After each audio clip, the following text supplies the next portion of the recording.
It's time for the Your Personal Bank Show with Ferenc Toth. In an era of chaos, confusion, and craziness, Ferenc is a voice for common sense. As a financial literacy educator, speaker, and entrepreneur, Ferenc cuts through the noise to help us understand how current events affect our money, economy, and our freedom. Now, here's Ferenc Toth. Welcome to the Your Personal Bank Show. I have so much to cover today. I'm going to just jump right in it. The first item that I really need to discuss is we finally have a Speaker of the House. It was a long and winding road to get there, but Mike Johnson seems to be one of the most conservative speakers that we have had in modern history. I'm cautiously optimistic. Obviously, results are going to is what counts, but I am cautiously optimistic for a number of reasons. First of all the wrong people, or I should say all the right people do not like him. He's already getting attacked by many of the people that most Americans do not agree with. But also, he's a likable conservative. He's an evangelical family man. His faith is important to him. That's well understood by nearly everyone, even those that philosophically are against him, even state that he's a likable person. So that's encouraging. He happens to be a constitutional attorney. That is also very encouraging, and not really a career politician. That's something we need to really focus on as voters. We do not need career politicians anymore, where the only thing they've ever accomplished is in politics. We need people who have lived in the real world, who have made a living either through a career or business or whatever, and know what it's like to work, pay taxes, and live like the average American so they can relate to them, okay? And he's one of those. That's a good thing. Now, the things I'm not 100% on board with, his Liberty score, and that's something you really should look at. Conservative Review puts out something called a Liberty score, and you can look that up. You can search for Liberty score, and you can find it. It's really quite easy. The bottom line is his Liberty score, again, it's Conservative Review, by the way. If you just look up libertyscore.conservativereview.com, you can look up the voting record of every representative in the U.S., both House and Senate, and they give them a score based on their how friendly they are towards liberty versus not. And what you're going to find, for the most part, most Democrats are in the single digits, so of course they get an F. And given that they literally vote nearly every single time, they rarely deviate, their scores are all pretty close together. I mean, it's really interesting how you have a legislative body where the Democrats vote more like the Russians or more like a communist Chinese dictatorship than they do with a representative republic, which is what we are. It's like there's not a original thought in the bunch. It's just amazing the level of not deviating one iota, if you know what I'm saying. And all the big important votes, of course, they nearly always vote in lockstep. I don't want that kind of representation. I think most Americans don't. And the reason is really quite simple, because they're all voting the same way. They're voting what their leadership wants, and right now their leadership is in the Senate, of course, is Chuck Schumer of New York. Hakeem Jeffries, I think he's from New York. I know Nancy Pelosi prior to that was California. So in other words, they're voting the priorities of their leadership, the priorities of New York and California, frankly, not what if you live in a different state? What about your priorities? They're not represented at all. But the other thing that the Liberty score is so valuable, I think even more so, because again, from a Democrat, you pretty much know what you're going to get. There's very little deviation. It's with the Republican side. The deviation can be significant.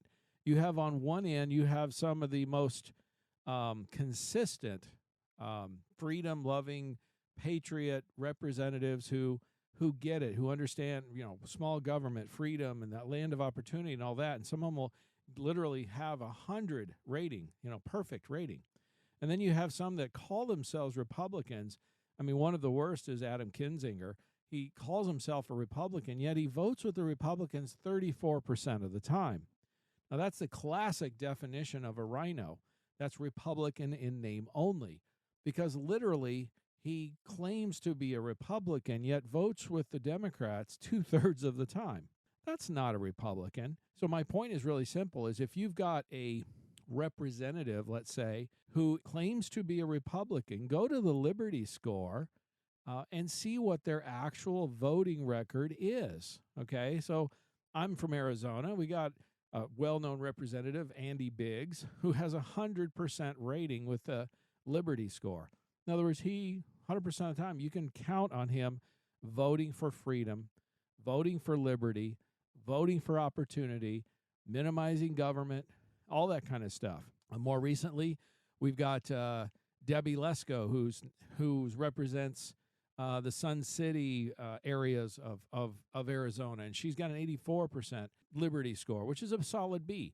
My point is, if you're looking for, and our friend Blake Masters, who I've interviewed when he was running for Senate, is now announced. So I'm pretty excited about that, and hopefully we'll be able to interview him at some point going forward. But my point is this: is look at the Liberty Score on your representative when you're looking to vote for them, or if large significant legislation is coming up, and hold their feet to the fire. Okay, it's really that simple. You need to hold their feet to the fire to get them to sometimes at least vote them the way you want to. And if your representative is, say, a Republican, and again, most of them, this is what's so frustrating, these rhinos, they run on a quote unquote conservative agenda, and they make all these promises, and then they go and they vote as often with the Democrats as they do with the Republicans. In other words, their scores are in 50, maybe 60%. Folks, that's an F or a D. So if you've got a representative with a D or an F rating, you need to primary them, support somebody else, and replace them. And I'm going to give you one more example, another famous one, again from Arizona, Senator Kyrsten Sinema. She's a Democrat, and she was known as being a moderate Democrat. She's, of course, gone more independent recently. She left the Democratic Party, but still votes with the Democrats, so she's really a Democrat. But her Liberty Score, she's known as more moderate than most. Her Liberty Score is 5%, folks. In other words, she votes with the Republicans or liberty, freedom-loving Americans 5% of the time, which means 95% of the time she does not. So there's nothing moderate about her. Again, her rhetoric, what she states, is very, middle of the road, and you would think that she's, from what you hear, what she says, sounds like she's a moderate, and the media purports her out there as being a moderate. And the reality is she is nothing but, nowhere close. Again, you can't believe what the media tells you. You can't believe what politicians say. You can only believe what they do. Now, another reason for encouragement with Mike Johnson as the new speaker is his Liberty Score is 74%. It's not as high as I would like it to be, as Jim Johnson's was 94%, for example. I was a big fan of him, as many, many people were. I think Jim Johnson would have been a great speaker, but unfortunately he wasn't able to get across the finish line and get enough votes. And I'll share a few more things about that many of you are not aware of. But 74% is certainly better than Kevin McCarthy's, who was there. His was only 52%. Now, Kevin McCarthy is a well-known rhino, and it's typical of rhinos to be around that 50% mark on the freedom score. And that's very telling, because what that tells you, folks, is he votes with the Republican priorities about the same as he votes for Democrat priorities, about half and half. And that's the reason why the Republican Party has been so inept in doing the big things, even when they have power, because there's too many of these rhinos in there that, again, promise one thing, purport themselves to be one thing when they're running for election or re-election, and then turn around and do something else. And there's reasons behind that, of course. Some of them are compromised. They're listening to their donors only. They're looking out for themselves. I think those are some of the most common reasons, okay? And the beauty of this is this speaker race. I know it was messy, and I talked about this last week or so, but that's democracy, folks. Democracy is and can be messy. And what was good about this whole speaker race and with it going around is when they were voting against Jim Jordan, for example, identified themselves. The rhinos really brought themselves out. And there was like 22 of them, 25 of them roughly, that voted against the conservative Jim Jordan. Well, the smart thing, and if you look at the Liberty scores on just about every one of them, they vote as often with Democrats as Republicans. They're not really, they're not conservatives. And I would offer to say they're really not Republicans. I know there's call for people being frustrated with the Republican Party, but understand, it's throwing the baby out with the bathwater. They're not all bad. There are some good ones in there. And the key is identifying and replacing the bad ones. And this speaker fight is it helps us identify who those rhinos are. And the encouraging part is I'm seeing a lot of people discussing, and some I've even seen have announced they're going to run against these rhinos and replace them. And hopefully we'll replace them with people that are far more conservative, far more in touch with their voter base, their constituents, and we get some real representation. In other words, we can take a page from the Democratic Party. There is no question the radical left of the Democratic Party has taken power and control over that party. Well, there's no reason why the base, the conservative base, which happens to be the majority of the Republican Party, cannot take control of this party and become a true opposition party to the Democrats, who are doing everything under their power to ruin this country. Starting over, that's the disadvantage I see. Starting over with a new party takes time, effort, literally would split, in my opinion, the conservative vote and would ensure the Democrats have control probably for the next generation. It's far better to pull the Republican Party to its roots, to its grassroots, to what the people, where the energy is, where people want it to be, and influence it, much like what's happened with the Democratic Party to the left, their shift to the left. No reason why the Republicans can't shift to the right, which is where most Americans really are. They really are center-right. This is a center-right country. So with Mike Johnson having a 74% Liberty score, I'm going to say it was a good compromise between the conservatives and the rhinos, because in the Republican Party, the conservatives, I believe, have the majority, but there are still a significant number of rhinos, and they need to be primaried and replaced. And once they are, then maybe a Jim Jordan in the future or somebody like that, we could get a speaker like that down the road. This guy has the potential of being a great speaker. Well, that's why I say I'm cautiously optimistic. So I'm going to discuss some more of these types of things going forward and some of the things that were super encouraging. So I'm very upbeat and encouraged, and I'm going to give you some more reasons why, in addition to the speaker battle or having this new speaker, okay, but there's some really encouraging, some cause to be encouraged, and I'm going to share some of those things as we go forward. In the meantime, though, before we are able to get out of this situation we're in, economically, things are going to get worse. I firmly believe they're going to get way worse before they get better. I think in the short term, we have some ugly rides. You need to protect yourself, guarantee some of your money, diversify, have some guaranteed funds, reduce your taxes, increase your liquidity, increase your returns. I'm going to discuss all those things further in the show also, but remember, your personal bank can do all those things for you. So if you want to contact me, I encourage you to do so. And stay tuned in the next segment. Don't miss it. Stay tuned for more common sense from Ference. For more information, contact Ference at 866-268-4422 or yourpersonalbank.com. That's 866-268-4422.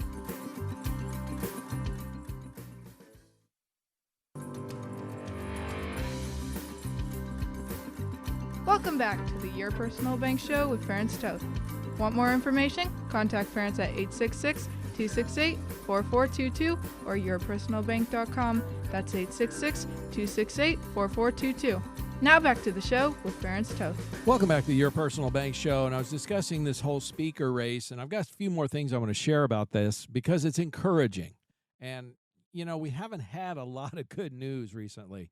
So sometimes you need some good news to keep your chin up, if you know what I'm trying to say. So I'm just going to encourage those of you who still love this country, who love freedom and opportunity and what this country is, the opportunities it's provided for all of us.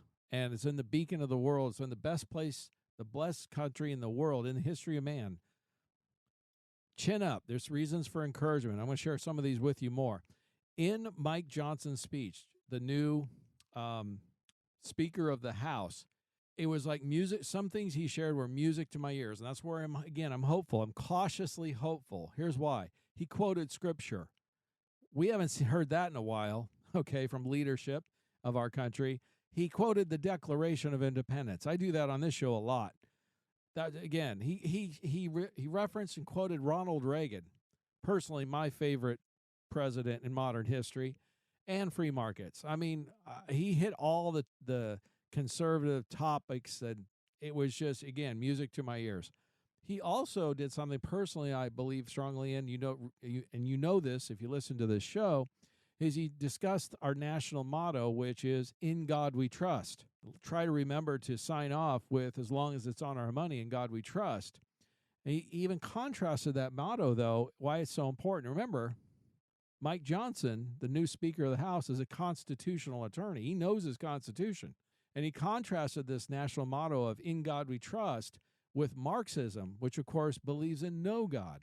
And many of the Democrats, particularly the left, do not believe in God. That's no secret. And if you have no God, you have no restriction. I mean, why would you? You don't have a higher power you believe in or answer to. Again, this can be a huge momentum change. Again, I'm cautiously optimistic. He discussed closing the border, reducing federal spending, and inflation. Again, these are all great things. If he can accomplish any of those, that's a good thing. And he finished off, he sounded, again, like Ronald Reagan did. He said, "The best days of America are ahead of us. God bless the USA." That's how he signed off. Again, that's so refreshing and encouraging, particularly, and such a contrast to what we have seen and heard over the last couple of years at the very, very least. And here's another thing I need you to understand why, those that are frustrated with the Republican Party and the dysfunction that's in the party. And the reason it's there, it's not that the party is bad. It's we have some bad actors in the party. And those, again, come primarily from the rhino class. And I'm going to give you a perfect example of that. So it's come out why it took 3 weeks to get a new speaker after McCarthy was ousted, is it's come to light now that McCarthy was actually sabotaging each of the speakers as they were coming up.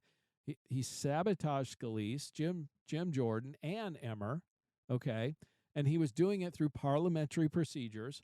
And it turns out, in essence, they had rules in place that McCarthy, of course, put in, where if a speaker vote failed, then they weren't able to, in essence, pick a new one. They go through a process, but it would take time to pick a new one, and then they would vote on it. But the reason why these rules were in place is so it gave McCarthy time to make promises, because, of course, it came out that he was making an effort at the end there to be reinstated as Speaker and having Jim Jordan as his assistant Speaker. That was the most McCarthy was doing. Again, all of this was not for the betterment of the country or his representative. He wasn't representing his constituents in any way. It was all for himself, looking out for his own best interests. He wanted more power. He wanted to be the Speaker again. And what's really sad about it is Scalise, Johnson, and Emmer had all supported McCarthy at each stage of the game. He backstabbed them all. In essence, when it came to light and the group realized that that was what was going on, okay, that's when they settled on, or, they had selected Mike Johnson, and they decided and became unanimous because they voted unanimously to throw out the parliamentary procedure that McCarthy had put in place so they could speed this whole thing up and get somebody in there. They finally figured it out, is what I'm trying to say. The fact it took them 3 weeks to figure it out is a little sad, I got to admit, but at least they finally did. And again, they had a saboteur in their midst, and that was McCarthy. And that is a rhino action. Again, looking out for yourself, not your constituents, not being a representative, not benefiting the country, but benefiting yourself. In fact, another little tidbit that came out for a little while, Byron Donalds was one of the candidates for Speaker. And for his positions and his voting record and whatnot, he's very well spoken. I like his positions, and a lot of people liked him, including myself. But it turns out in the process of when he was running for Speaker, he got sabotaged, most likely again by McCarthy also, because it turned out Donalds was one of the original ones that was holding out back in January, in the spring, when they went through 15 rounds of votes so that McCarthy could get in, if you remember all that. to get in to be speaker. And one of the things that Byron Donalds negotiated was a better office space. He was a junior member. If you understand how the layout is, the Capitol building is not big enough for all of the representatives to have an office in that building. They have another building across the street. They go through a tunnel that they walk underneath, but it's apparently a long walk, and so it's not convenient. And so more senior members and such, and like committee chair people and folks like that, get the more prime spots in the Capitol building. Everybody else has to walk across the street. It's inconvenient. I get that. But apparently, Byron Donalds negotiated a better office space for his vote for McCarthy in the spring. Now, who would have known that? Who would have leaked that? It's pretty obvious. It was probably McCarthy.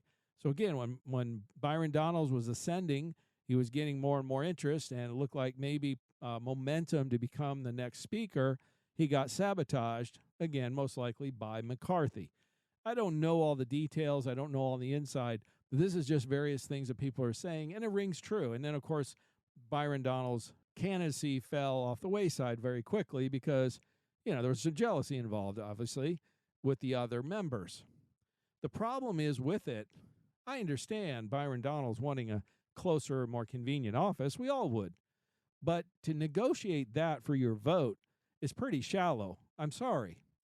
He should have negotiated something that would have benefited his constituents or the country.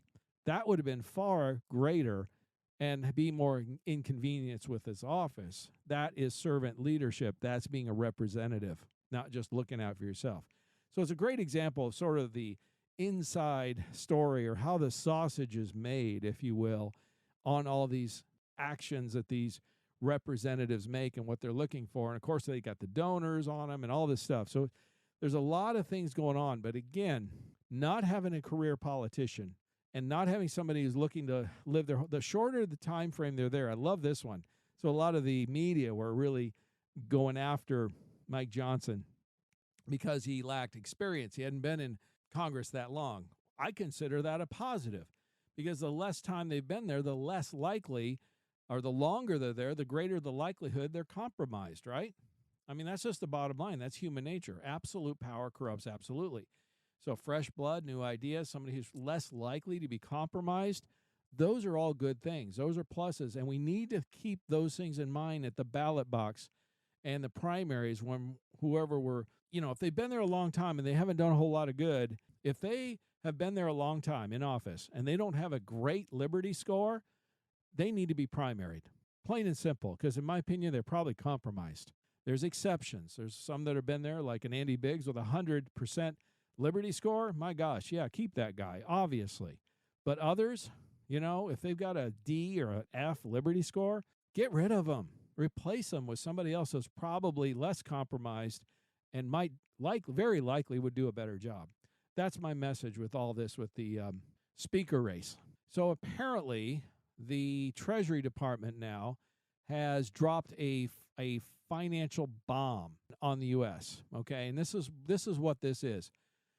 And that's the name of the article, in fact. So the bottom line is last year's budget. So the government runs on a fiscal year that ends end of September. So they run September to September as their fiscal year. And it turns out in this past fiscal year that just ended, fiscal year 2023, the federal government had a deficit of $1.7 trillion, which is 23% more than it was a year before. Also, why they had such a deficit is they spent $6.1 trillion, and government receipts they brought in through taxes mostly was $4.4 trillion.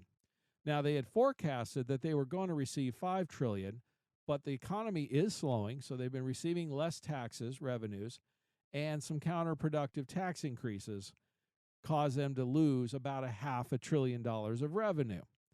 But here's the point. The bottom line is, even in their best, rosiest estimates, if they did bring in $5 trillion, they spent 6.1, they still would have been $1 trillion underwater. But it actually is worse than that. And here's what I mean by it.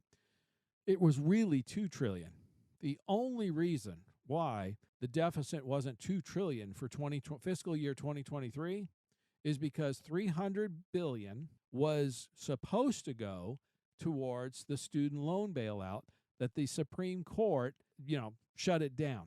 So the money is still there to be spent, but all they did is they moved it to next year's fiscal year. They put it in a different column. So they've already allocated much of this to selective student loans, and they're doing trying to do an end around the Supreme Court for giving some student loan, not as big and massive student loan bailout, but more targeted student loan bailouts. So the reality was $6.5 trillion roughly was spent, and $4.5 trillion roughly was brought in. So we spent $2 trillion of debt. Okay, it wasn't that long ago that $2 trillion was the annual federal budget. Now that's the deficit. Now I'm going to share some more things. I hate sharing bad news, but again, there's no other way around it because there is no good economic news regarding this. And I'm going to share in the next segment some more key points about this, of why this is so devastating and is going to become even more devastating in the next few years. I'm not talking 5, 10, 20 years down the road. I'm talking in the next 2 or 3 years. We are going to see some devastating numbers, far worse than anything we're even dealing with right now. And that's because this is going to start as soon as next year, and that has to do with interest rates and debt. So stay tuned. Don't miss it. Stay tuned for more common sense from Ferens. For more information, contact Ferens at 866-268-4422 or yourpersonalbank.com. That's 866-268-4422.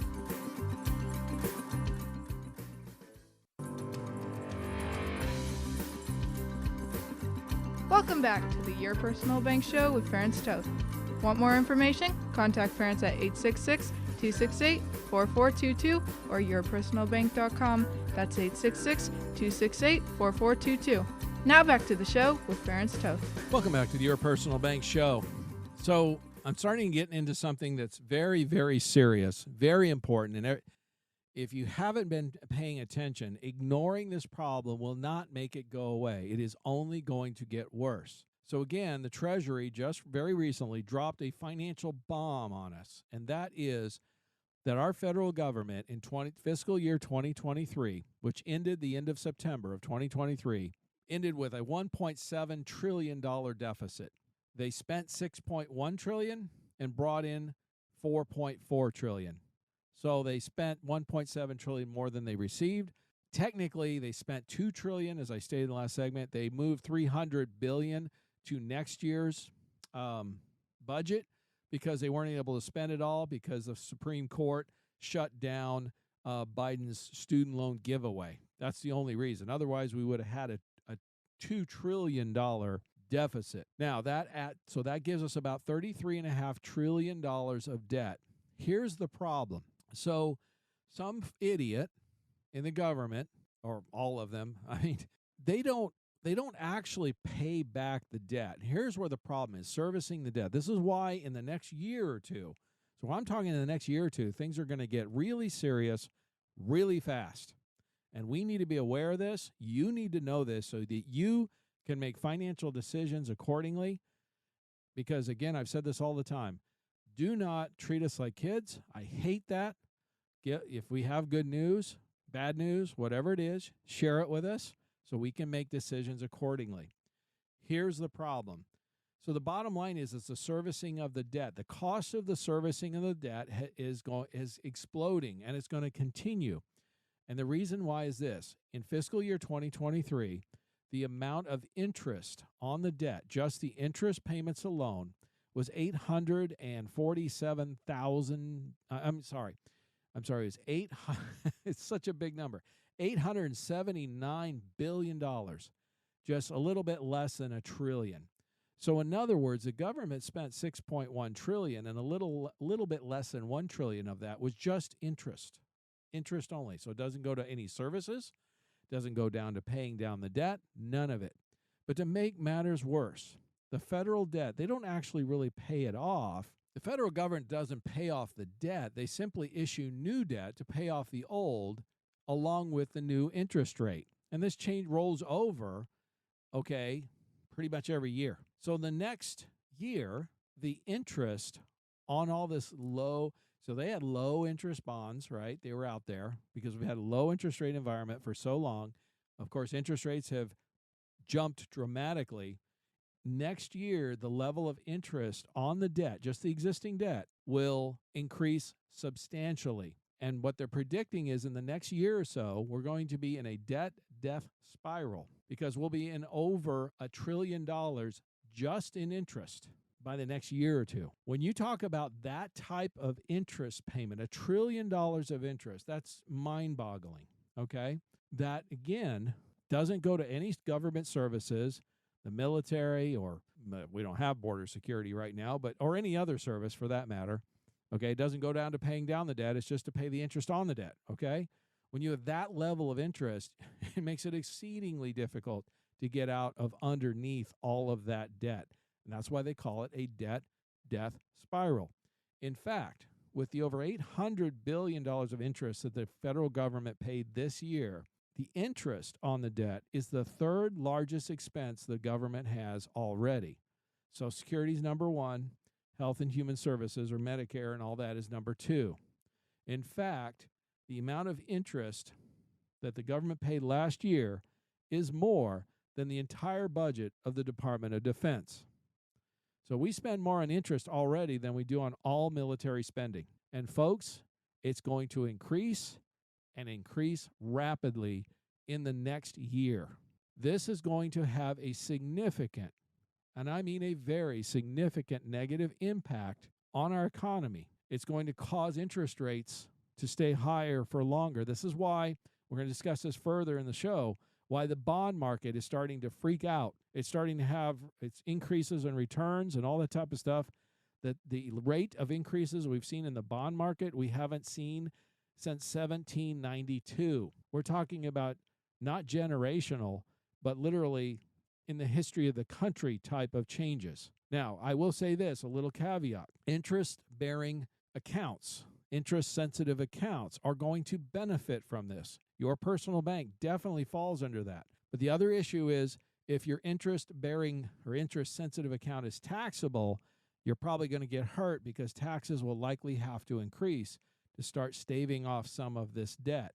And I'm talking about in the near future. I'm talking about the next year or two, folks. I know this. I talk to a lot of older Americans, and all ages, frankly. But I know when I'm talking to a lot of the older ones, it's interesting how it seems like many of them have their head in the sand because they're like, well, I'm in my 70s or whatever, and, this is a problem that's going to come down the road. It's not really none of my concern. I'll be gone by then. Folks, that used to be the case. But because of this accelerated level of spending, COVID spending shot through the roof. We went from about $4 trillion a year in spending to $6 trillion a year. And it was supposed to be temporary. But like most government programs, they almost never are temporary. So all Biden administration did was continue the same level of spending shot up through the COVID shutdowns. And unfortunately, too many of the rhinos, I discussed this in the first segment, went along with it. That's why we need deficit hawks in Congress. We need fiscally responsible representatives because there's two ways to fix this problem. We either have fiscally responsible representatives that bite the bullet and do what's right for the American people and for this country and fix the number one security threat, national security threat we have in this country, and that is the debt, our economic weakness. That is, period. Even the Pentagon agrees with that. It's the number one national security risk. We either have representatives that have the guts and the gumption to bite the bullet and do what's right, or guess what, folks? The bond buyers are going to force this country into austerity measures. Now, what are austerity measures? It's actually really quite simple. We saw that with Greece, by the way, about 10 years ago. Their economy went through tremendous chaos and upheaval as a result. All austerity measures is living within your means. The bond buyers will balk and say no more, and therefore the extra borrowing that the government generally does, they will be unable to do. Therefore, in other words, they will only be able to spend what they bring in. And what they brought in last year was about $4.5 trillion. Remember, they spent 6.1. Well, technically they spent 6.4. They put 300 billion into next year's budget. They pushed it over. I'm not sure exactly how they're allowed to do that, but whatever. The point is, if you're spending 6.4 trillion, or let's just stick with their numbers, a $1 trillion deficit, that means you're going to have to cut spending by $1.7 trillion. Folks, what's going to get cut with that kind of reduction in services? Literally everything. There's no other way. Mathematically, it doesn't work. Forget the politics. The math doesn't work. You have so much in excess spending that literally everything will have to face cuts, period. We either address this issue before it gets worse, or the bond buyers will balk, and I'm going to talk about that more in the next segment, and they will force us to live within our means. Isn't that what the bank does when you borrow too much money as a household or a business? Your credit cards, your availability, your ability to borrow gets cut, reduced, or eliminated. What do you have to do at that point? You enter into a debt payment negotiation, and you start to live within your means. Guess what? Our country is getting close to having to do that. How close? I can't say. In the next few years, if we keep going down the pace we're going, my prediction in the next few years, it's going to come far sooner than most people realize, unless we change direction aggressively and quickly. That is what's going to happen. Again, I hate to be a bearer of bad news, but again, I'd rather you know the facts and recognize what's really going on, not what the legacy media is trying to put out there, not what our government is trying to tell you, but what is actually going on. I would rather you know that so you can plan accordingly, because here's the deal. We do still have some time. It's not going to happen tomorrow, most likely, or next week, or next month even. Probably not even going to happen this next year or so, but it could happen the next couple or 5. I wouldn't be surprised, okay? Again, I believe it's going to happen faster than most people, that is, expect. Even the bond market, the reason why the bond market's going crazy and the bond rates are going up, interest rates, is the buyers of bonds, which is mostly, well, by the way, real simply put, the buyers of bonds were central banks. So central banks were buying the bulk of the bonds that not only the U.S. government was issuing, but governments across the world. And most of those central banks have now gone into quantitative easing. We've discussed this a number of times on this show. Quantitative easing is quite simply, they're not buying bonds anymore. And in fact, the central banks are now selling their assets. So they're selling the stocks and bonds and mortgage-backed securities that they happen to own. They've been buying for the past, decade plus. They really started buying after 08, 09, okay? And they bought in earnest. They really stepped it up around COVID shutdown period, and they accumulated a lot of assets, and now they're divesting of those assets. So again, they're the net seller, and they're not buying bonds anymore, which means the private sector is now and sovereign funds and things like this are pension funds. They're the main buyers of bonds now because the central banks have pretty much stepped away, and they're demanding higher rates because they see higher risk.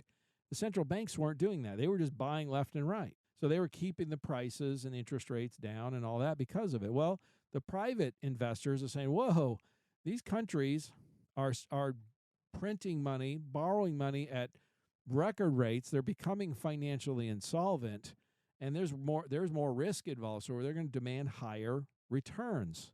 It's forcing the bond prices up at unprecedented levels of quickness of how quickly they're going up. That's really what's going on, folks. Now, again, if you have an interest rate sensitive asset, that's actually going to benefit you. Even JP Morgan CEO Jamie Dimon was discussing recently, they see parallels to the 1970s economy.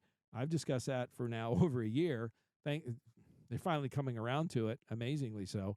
It's like these people are in a bubble or something. They just don't know what's going on. But the bottom line is the bond market is finally coming around to the idea that, you know what, interest rates are going to be higher than longer than we thought, which will be good for your personal bank and interest-sensitive assets. But on top of that, you also want to have one that's tax-free because taxes could become a big issue, even more so going forward. Again, I'm going to encourage you to stay tuned. I got some more really awesome information that I think you're going to need to hear, and it'll really benefit you. And of course, planning accordingly going forward with your money, with your portfolio, your retirement, tax planning, all of it. So stay tuned. I'm really going to encourage you not to miss it. Stay tuned for more common sense from Ference. For more information, contact Ference at 866-268-4422 or yourpersonalbank.com. That's 866-268-4422.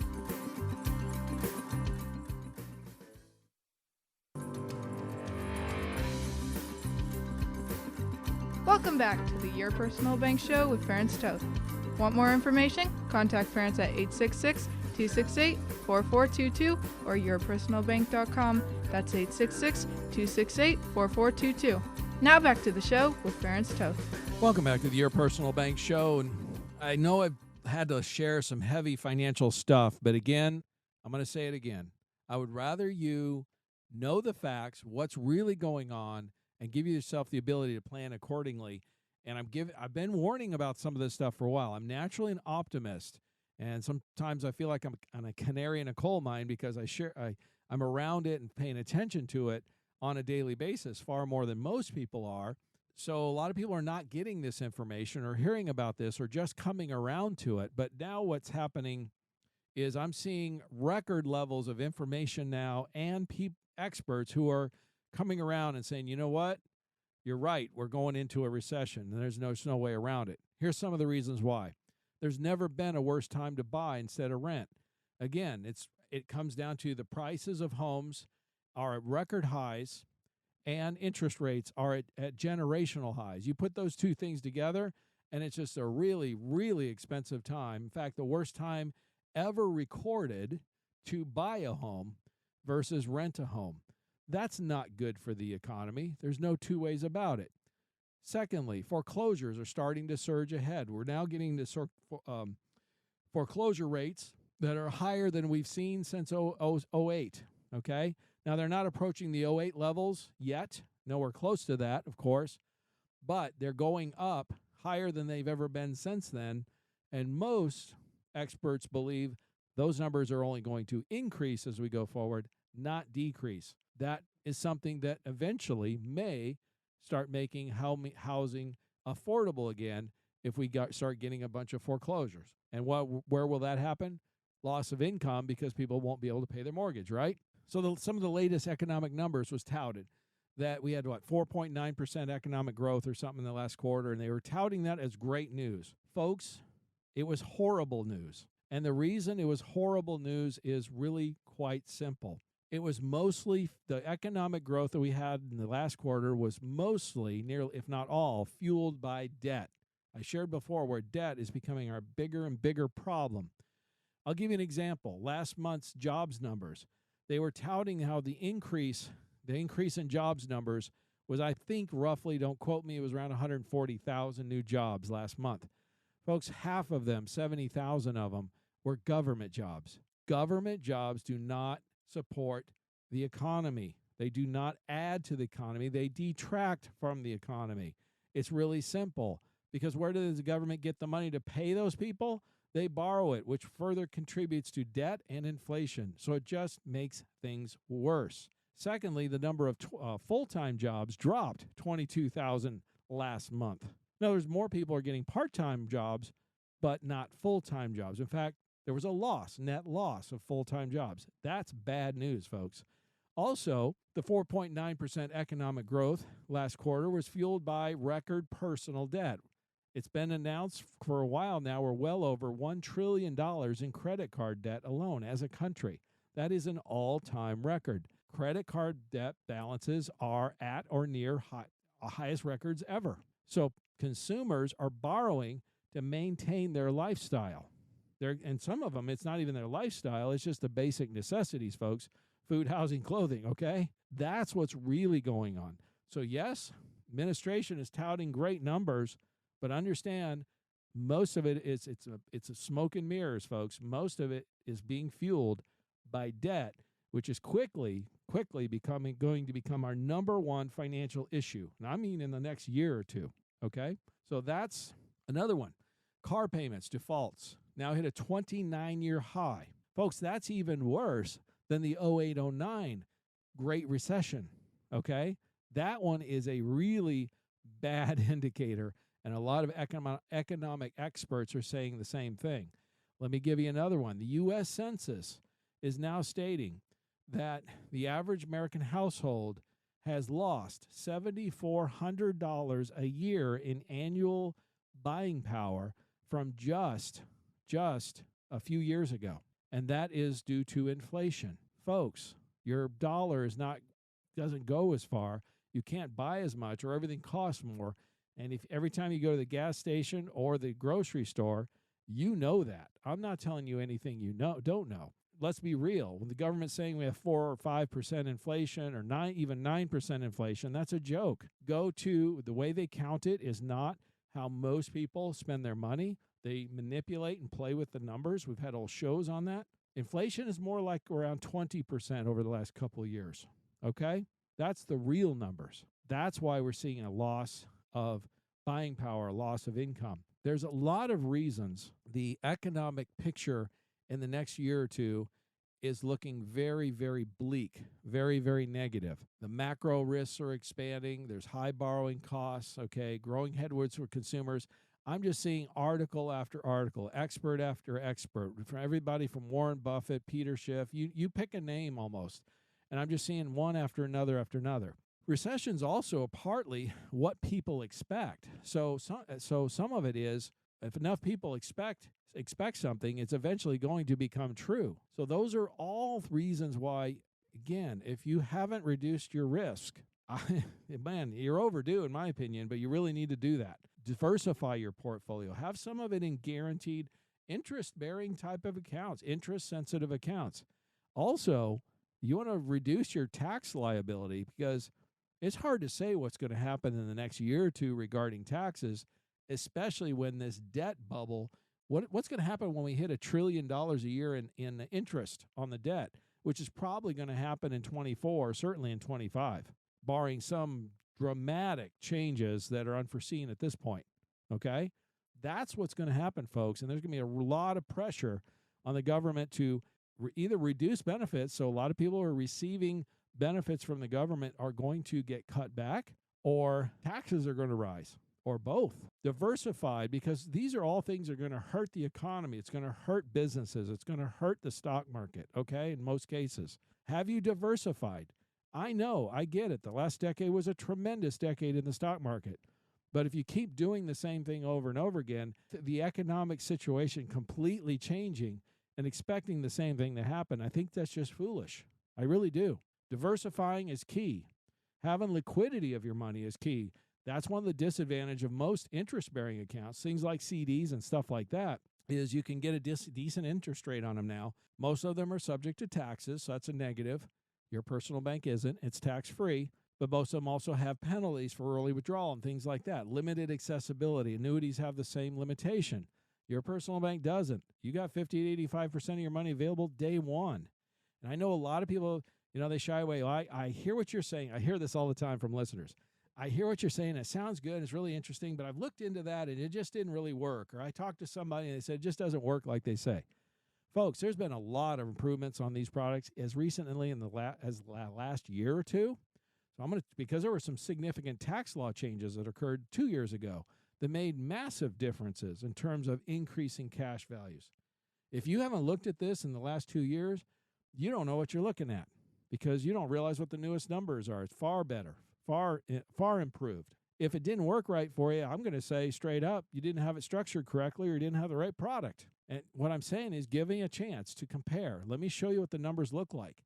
I can tell you for a fact, personal experience, when I have somebody look at the numbers, actually sit down and really see what it looks like, literally 80% plus are very positive to it, end up moving forward and becoming clients because they recognize the power of growing money insured, guaranteed, tax-free, compound with high liquidity. And the numbers work far better than they expected. It gives you the ability to actually access money from it and still earn interest on that money and have that money continue to grow even after you spend it or invest it for other purposes. In other words, your money goes farther. And with inflation, Nothing is more important during inflation than to make your dollar stretch farther, because it's not stretching as far as it did even a year or two ago. I could go on and on about the economic challenges that are ahead of us, but I think, and the other challenges that we have, and let me give you one last one. Now we'll get to a little bit of good news again, because I started off with some great news and I want to finish off with some good news. The Department of Homeland Security is warning now that members of Hamas, Palestinian Jihad, and Hezbollah could be crossing the southern border. We know for a fact Hezbollah has a large presence in Mexico. And with the open border, heard whispers even from many higher-ups in the Democratic side even, who are afraid their biggest fear is some type of terrorist attack in the U.S. And the reality is, because of the number of people that have been allowed into this country over the last couple of years, the risk of that is dramatically higher than it was before. What would that do? That would be a political and economic chaos event. Remember 9/11? I don't know if you remember what happened in the stock market. Well, we saw the markets drop dramatically after 9/11, and it took quite some time for them to come back. And it happened quick, folks. I'm talking lightning fast. These are the kind of things, black swan events, whatever you want to call it, that can happen. And if you haven't protected at least a portion of your portfolio against that, the risks are higher than they've ever been in my lifetime, and probably yours too, even if you're really old, okay? I'm just saying, protect yourself. Protect at least some of your money just in case. And hey, if you can get a decent return on it and tax-free, why not? That's not a bad thing, if you know what I'm trying to say. Now, I'm going to leave you a couple of thoughts here and that are encouraging. There's a book out that was written, and it's been some time ago, with Thomas Sowell, and it was published, The Conflict of Visions. And what a lot of, I would say, normal, average, everyday Americans who are center-right, that's where they are, they really struggle to understand what's going on out there in the world and our government and why do they think the way they do. And Thomas Sowell, I believe, does a great job explaining there's an unconstrained vision that the left, the liberals, believe is that humans are malleable and can be perfected. And they believe social ills and evils can be overcome through collective action that encourages humans to behave better. So they view crime and poverty, inequality and war, not as inevitable, but just puzzles to be solved. And if they could have the right policies, spend enough money, we can suffer these social ills no more. A panacea, if you will. Now, by contrast, the constrained vision, that's where most people, and that's where conservatives are, they believe human nature is universally constant, and it doesn't matter how much social engineering is done, because people will do what they're going to do, self-interest, all those kinds of things human beings are, and these problems can't be solved. Human natures will not be changed, and that's the bedrock of conservative worldview. All you can do is limit negative impulses of human beings. You can't fix all of society's ills. Sometimes it's called woke ideology, folks that believe we can have a panacea, if you will. A lot of those delusions have died from the Hamas attack because they've seen evil in the face, and some people are waking up, and that is encouraging. That is all we need, education and people waking up from their delusions, okay, that government is the solution.